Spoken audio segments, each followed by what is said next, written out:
നമസ്കാരം വ്യൂവേഴ്സ്, ഇന്ന് ഞാൻ കാണിക്കാൻ പോകുന്ന ബിണ്ടി ഫ്രൈ. നേരെ പകുതി ആക്കുക, ഇങ്ങനെ ആക്കുക. ബിണ്ടി സ്പെഷ്യൽ ഫ്രൈ, വെണ്ടക്ക ഫ്രൈ. രണ്ട് പച്ചമുളക്,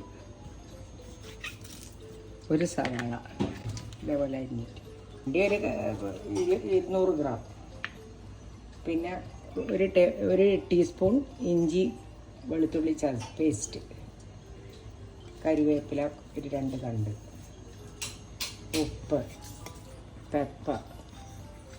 പെപ്പർ ഒരു ടീസ്പൂണ്. ഈ മസാലകളെല്ലാം കുറച്ചേ വേണ്ടു. ചുവന്ന കാശ്മീരി ചില്ലി പൗഡർ പിന്നെ ഒരു ടീസ്പൂൺ. അത് നല്ലോണം പരത്തി വെക്കുക. ഉപ്പും ഒരു ടീസ്പൂൺ. ഇനി ആവശ്യത്തിനുള്ള ഉപ്പിട്ടുള്ളൂ. നമുക്കറിയില്ലല്ലോ, ഓരോ ഓരോ തരത്തിലെടുക്കും. അവരെ ആവശ്യത്തിനനുസരിച്ചിട്ടുള്ള ഉപ്പ് അവരിട്ടോളൂ. ഇതിന് പരക്കിയിട്ട് 2 മിനിറ്റ് പിടിക്കട്ടെ. ഇത് 200 ഗ്രാംസ് വെണ്ടക്കയും, ഒരു സവാള, ഒരു പിടി കരിവേപ്പില, ജിഞ്ചർ ഗാർലിക് പേസ്റ്റ് ഒരു ടീസ്പൂൺ ഫുള്ള്, പിന്നെ കുറച്ച് മഞ്ഞൾപ്പൊടി വേണമെങ്കിൽ ഇട്ടോ, വേണ്ടെങ്കിൽ ഇടണ്ട. പരട്ടി ഇത് പിടിക്കട്ടെ. 2 മിനിറ്റ് ഉപ്പ് പിടിക്കുമ്പോഴേക്ക് നമുക്ക് ചെയ്യാം. എണ്ണ ഒഴിച്ചിട്ട് വേണം എണ്ണ ചൂടാകുമ്പോൾ ഈ പരക്കിയ വെണ്ടക്ക ഇതിലേക്ക് ഇടുക.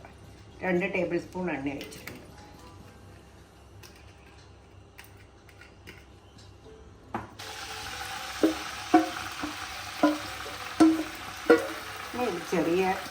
ആദ്യം വലിയ തീ വെക്കണം, അത് കഴിഞ്ഞ് ചെറിയ തീയിൽ ഇതിങ്ങനെ സോട്ട് ചെയ്തിട്ട് എടുക്കണം.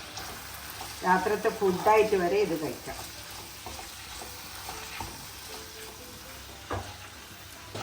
നല്ല നീളമുള്ള വെണ്ടക്കന്നെ 2 കഷ്ണമാക്കിക്കോ. എന്നിട്ട് അതിന് 4ആക്കിയിട്ട് കുളന്ന് അതിൻ്റെ ഉള്ള മസാല എല്ലാം പിടിക്കണ്ടേ. മസാല പിടിക്കാൻ വേണ്ടിയിട്ട് അങ്ങനെ ഇതാക്കുന്നത്. വെണ്ടക്ക എങ്ങനെ കഴിച്ചാലും നല്ലതാണ്, ഫുള്ളായിട്ട് ഇട്ടാലും നല്ലതാണ്. ഇതേപോലെ ഫുള്ളായിട്ട് ഇട്ടിട്ടും ചെയ്യാം. ഞാനൊരു സ്റ്റൈലിന് വേണ്ടിയിട്ട് പിന്നെ മസാല നല്ലോണം പിടിച്ചോട്ടെ എന്ന് വെച്ചിട്ട് ഇതേപോലെ ചെയ്ത് നല്ല ചൂടാകുമ്പോൾ ചെറിയ തീയിൽ ആക്കിയിട്ട് പിന്നെ വാട്ടി എടുക്കണം.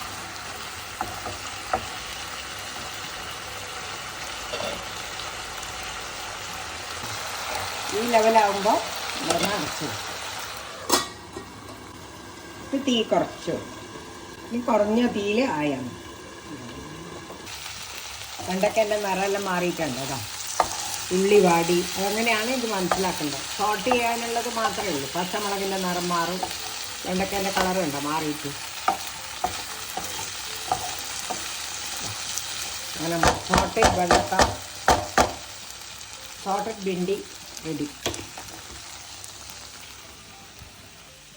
വെരി ടേസ്റ്റിയാണ്. ചപ്പാത്തിക്കും എല്ലാത്തിനും പറ്റും. കണ്ടു കഴിഞ്ഞ് ഉണ്ടാക്കി നോക്കണം. എന്നിട്ട് അത്ര എളുപ്പമാണ്, പെട്ടെന്ന് ആവുന്ന സാധനമാണ്. എന്നിട്ട് ലൈക്ക് ചെയ്യണം, സബ്സ്ക്രൈബ് ചെയ്യണം.